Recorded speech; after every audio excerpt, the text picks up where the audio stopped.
Acadia National Park in Maine receives nearly 3 million visitors a year, easily putting it in the top 10 most visited national parks. Rocky shores, tranquil lakes, and beautiful mountaintop views should put Acadia on your short list of places to see. Today we'll give you details on a 3-day itinerary to visit the park. But first, please take a moment to give this video a thumbs up, subscribe to this channel if you haven't already, and click the bell icon to get notifications when new videos are uploaded. There are 3 separate areas to Acadia National Park: Mount Desert Island, Schoodic Peninsula, and Isle Hut. Mount Desert Island is the main area of the park. Schoodic Peninsula is 1 hour drive to the north. Isle Hut requires a drive and a ferry to access. We have not been to Isle Hut, so that area is not in scope for our 3-day itinerary. Unlike most national parks, Acadia is not one contiguous area. It's sort of a patchwork of national park land, shown in green on the map, and private land. Rather than driving through a single entrance to the park, you will find yourself driving into and out of the park as you drive down the roads. Day 1 itinerary is the main attraction in the park, which is referred to as the Park Loop Road. If you have limited time to spend in Acadia, taking this scenic drive is the one thing you want to do. It is a one-way road with 2 lanes, so no problem taking an RV, except there is an underpass of 11 feet 8 inches, so you cannot drive the loop road with a vehicle taller than that. We're under 10 feet, so it's no problem for us. There is a shuttle bus that runs the Park Loop Road if you need or want that option. The drive starts at the Hull's Cove Visitor Center as a 2-way road. It climbs an elevation and provides nice views of the islands offshore, Rock Lighthouse in the distance, and a peekaboo view of the town of Bass Harbor.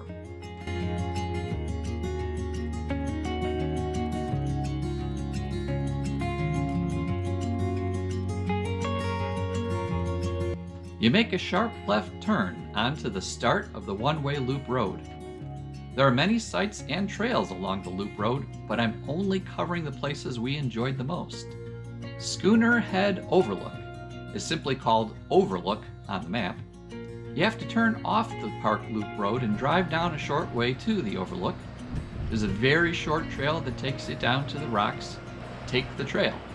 Climb on and over the rocks at your own risk, but doing so gives you great views of the point.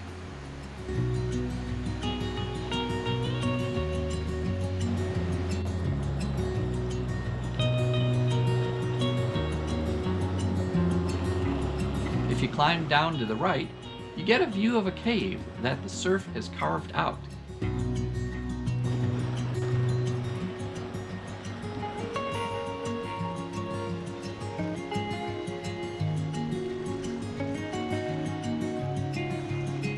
After the Schooner Head Overlook, get back on the Park Loop Road and you will pass through the Sand Beach entrance station.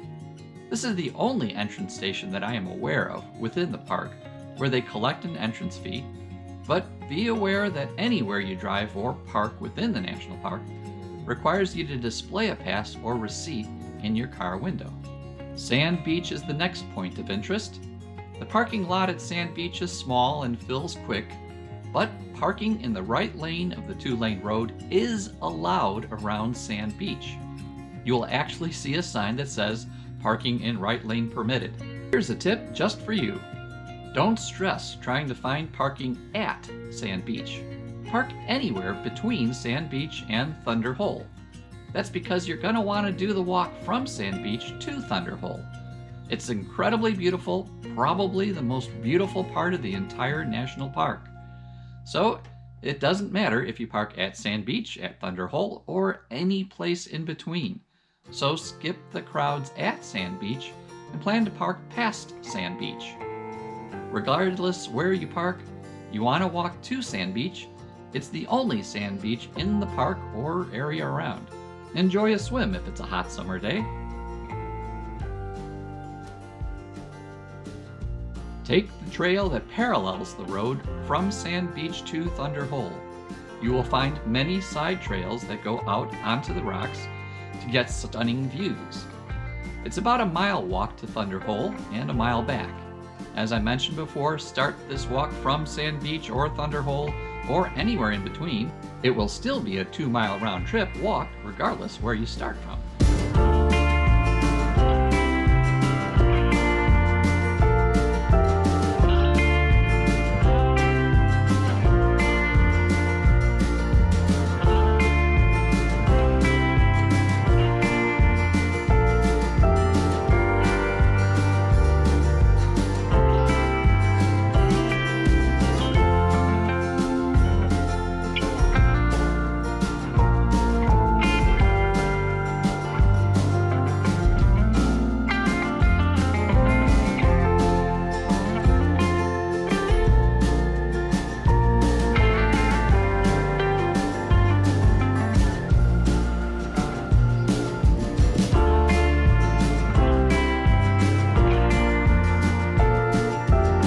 Thunder Hole is a narrow, rocky inlet that funnels the water into a tight spot that booms like thunder when the seas are rough.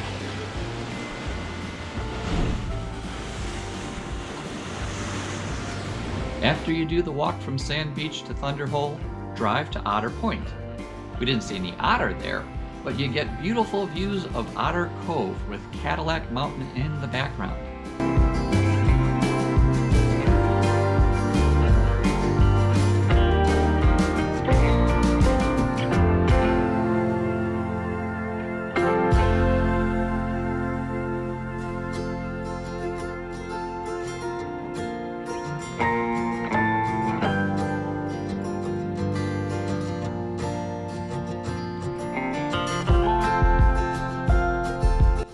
After Otter Cove, the Park Loop Road makes its way inland to Jordan Pond. The Bubble Mountains make a nice background for the pond.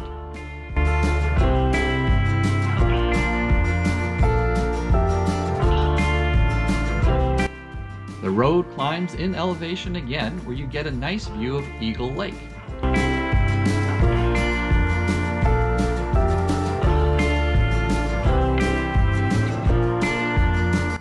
The last stop along Park Loop Road is the Cadillac Mountain summit. A side road takes you to the top of the tallest mountain in Acadia. This road is closed to RVs, and it's so popular that you need to have a reservation to drive the road. We drove to the Cadillac Mountain summit years ago, before we had the motorhome and before reservations were required. We were there in the afternoon and stayed for sunset.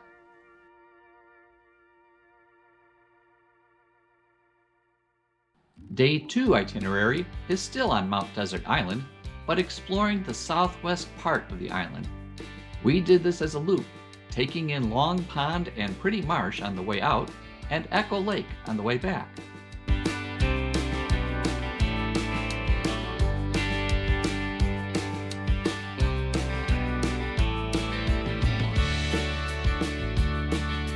Those are nice places, but the main sights to see on day 2 are Bass Harbor Head Lighthouse and Ship Harbor. Here's an important tip for day 2. You want to be at this area at low tide. This is important. Google the tide schedule and plan your day accordingly. Right off the parking lot is a fair view of Bass Harbor Head Lighthouse, but take the trail down to the rocky shore.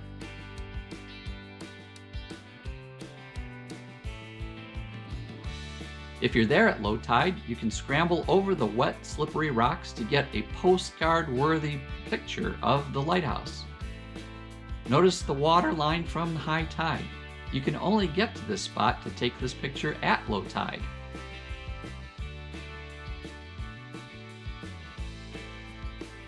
Just a short drive from the lighthouse is the parking area for the Ship Harbor Trail. Actually, there are 2 trails here, the second being the Wonderland Trail. I understand they are similar, but we only took the Ship Harbor Trail, so I can't comment on the Wonderland Trail. Each trail is about 1.5 miles round trip. The Ship Harbor Trail starts as a nice walk along the cove. Once you get to the narrow neck of the harbor, the scenery changes to a scenic, rocky shoreline.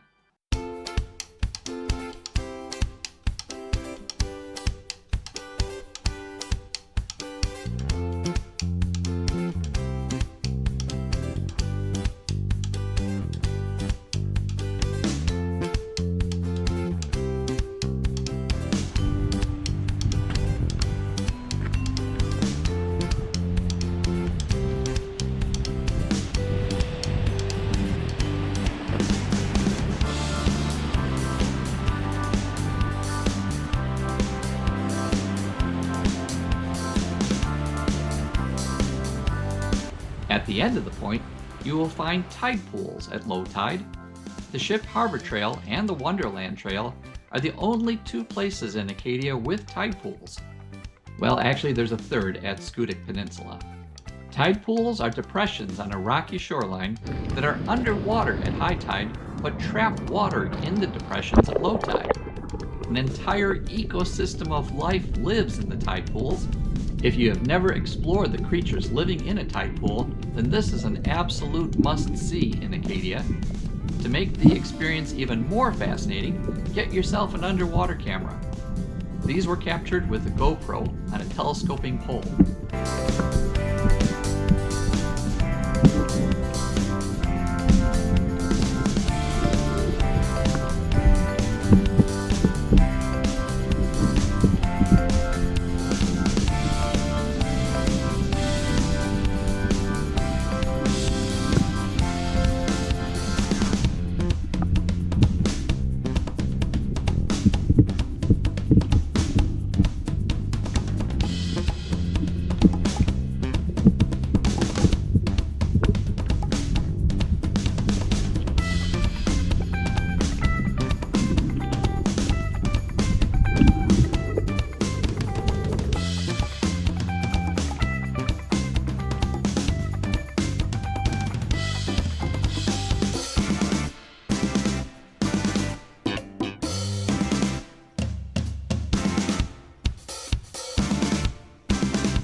Day 3 itinerary is to the Schoodic Peninsula.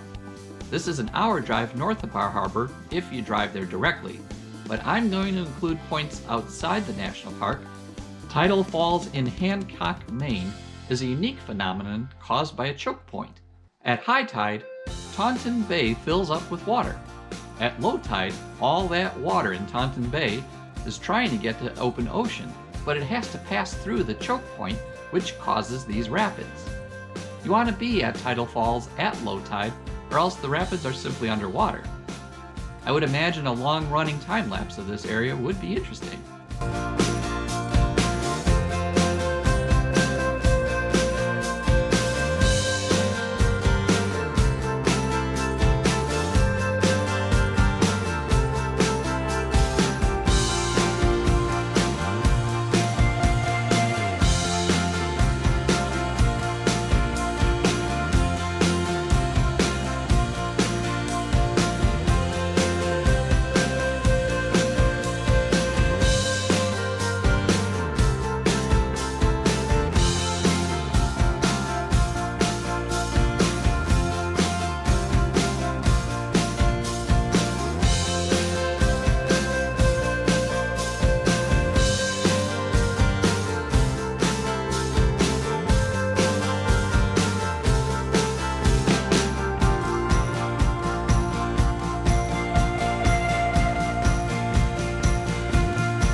At low tide, you can also find many northern sea starfish, which are strangely abundant in this area. Depending on your time, you may want to stop at Little Tunk Pond Preserve. It's a half-mile walk to this pond, but the peace and quiet made this a spot we really enjoyed. You may notice the trees turning colors. We were in Acadia the first week of October, which was before prime fall colors. After we left Acadia, we saw the incredible fall colors in the mountains of Maine and New Hampshire, but that's another video. Finally, making your way to the Schoodic Peninsula section of Acadia National Park. I'll be honest, there are only 4 places to stop on the Schoodic Peninsula: Frazer Point, Schoodic Point, Blueberry Hill, and Prospect Harbor Lighthouse, which is outside the park. At Frazer Point, you will find a quiet, calm, peaceful, park-like setting.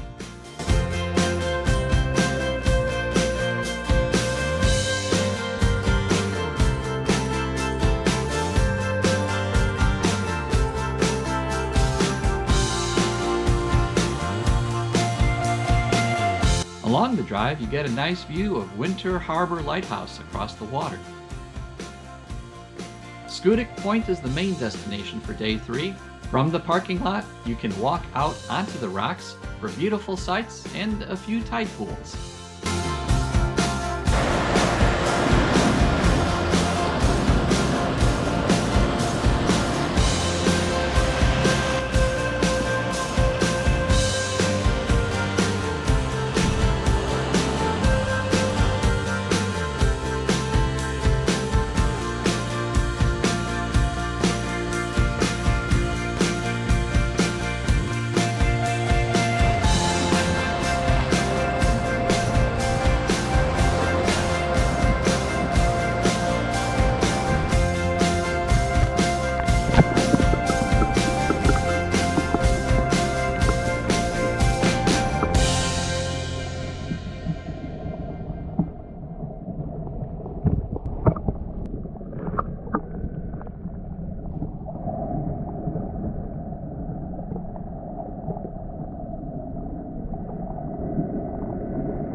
It was here we had our best sighting of eider ducks. Most ducks like calm freshwater, not saltwater and ocean waves.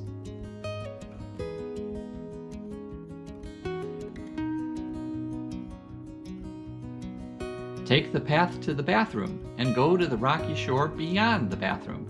Here you will probably find some of the roughest surf you can find, even in calm weather. It's a great spot for big wave pictures.